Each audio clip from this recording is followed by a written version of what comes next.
Well, today is International Overdose Awareness Day, so every year, 31st of August, we try and get together to not only remember people who have been lost to an overdose, but also to try and highlight and raise awareness of the fact that we lose so many people. And obviously we want to try and see what we can do to galvanise support to do more to prevent this in the future. It's about tackling the stigma around this, so quite often this is a kind of hidden issue. I mean, there's often the political football element of when the statistics, the death statistics are released, but behind those statistics are real people, and we want to get out as a group and kind of show that it's going to be real people that will also make that change. So we want to raise awareness, we want to try and end the stigma around this, get people talking about it, realise that naloxone, a prescribed medication, that is available to people who need it, it's available to family members, it's available to the individuals themselves and their partners, etc. So we want to get that message out there, and support is also available. The guys that are here today, a lot of these guys are in recovery from substance use, so recovery is possible, and we want to get that message out there as well. But the first thing we need to do is try and make sure that we keep people alive. And then the next thing is to try and get that support and get people into recovery from there. And that's really what a lot of this message is about today, just trying to get that awareness out there.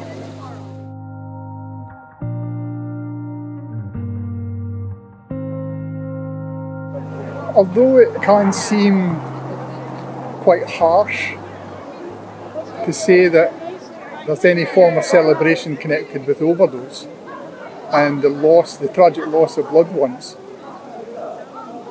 I think it's important that these individuals are honoured and they're remembered, and that we take time to be with the family members to share their grief. There are people here behind me that have lost sons, daughters, fathers, brothers, sisters. The tragedy of that is more than anyone can know. But on top of that, there's stigma surrounding how these deaths have occurred.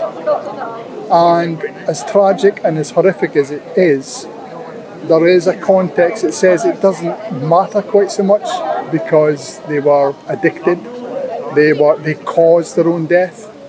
There's a part that's saying it's not an overdose, it's a suicide.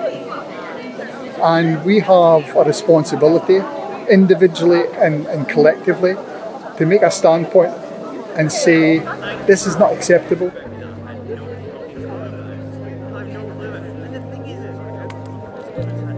I think higher visibility of support as an agency, Alcohol and Drugs Action, and our recovery counterparts, Aberdeen and Recovery, we're trying very hard to get this into the public eye. We're trying to be seen.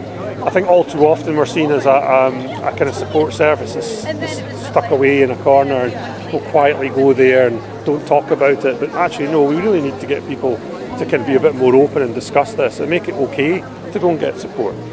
People shouldn't feel any sense of shame. It's a health issue like any other, so come and get the help and assistance that you need without that difficulty, without feeling guilt and shame about it.